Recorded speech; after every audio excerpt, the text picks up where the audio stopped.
Alberta's third wave of COVID-19 is driving up demand for a form of life support that is considered a last line of defense. ECMO, extracorporeal membrane oxygenation, can be used when a ventilator is no longer enough to keep a patient alive. It pumps blood outside of the body and through a heart and lung machine, adding oxygen and removing carbon dioxide, before returning it. We're certainly seeing a great number of younger patients with more severe disease, more rapid deterioration, being referred for consideration for ECMO, and that's a concern, said Dr. Gurmeet Singh, medical director of the adult ECMO program at the University of Alberta and the Mazinkowski Alberta Heart Institute. Load-error ECMO, which is used to give a patient's lungs a chance to recover, is invasive and complex. It requires surgery to implant tubes, patients must be heavily sedated and placed on blood thinners, and it demands a high ratio of one-on-one care. The patients that we are choosing to rescue with this therapy typically have almost 100% certainty of death otherwise, said Singh. Edmonton cardiologist and intensive care specialist Dr. Sean Van Dypen has watched the B117 variant, which was first discovered in the UK. Entrench itself is the dominant strain in Alberta.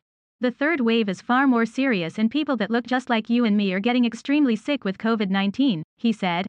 I'm getting a lot more consults. My last 2 weeks of service are the most number of consults I've had for ECMO in my entire career. And that's probably reflective of severity of illness. Alberta Health Minister outlines changes to COVID-19 restrictions in continuing care centres. Province is reaching out to municipality of Wood Buffalo and First Nations amid COVID-19 state of emergency. Kenny says recent increase in COVID-19 cases in Alberta are related to socialization. Health Minister announces details of COVID-19 vaccination rollouts at meatpacking facilities in Alberta. Kenny announces COVID-19 vaccinations for meatpacking workers in Alberta. 13-year-old Brampton girl dies after testing positive for COVID-19. Website created to help share COVID-19 stories with public and elected officials. VW owner cautions others after sunroof shatters. Toronto Public Health targets 12 workplaces for COVID-19 closures. Vaccinated Ontario senior battles COVID-19 and hospital COVID-19. Ottawa sending military support to help. Ontario Port of Montreal at a standstill as longshoremen strike. Anti-lockdown protest aftermath. How do Peterborough residents feel? Quebec Provincial Police revive body cam pilot project. House Speaker rules sharing of naked MP photo. Clear breach of House rules. N.S. Closing schools in Herm after record-setting COVID-19 cases. According to Alberta Health Services, 31 adult COVID-19 patients have been placed on ECMO since the start of the pandemic. While ECMO is an option for some patients, it is by no means a routine therapy. According to the Public Health Agency of Canada, less than 1% of all Canadians hospitalized with COVID-19 have received ECMO since March 2020. A team of physicians works together to decide if patients are strong enough to withstand the treatment, which can last for weeks.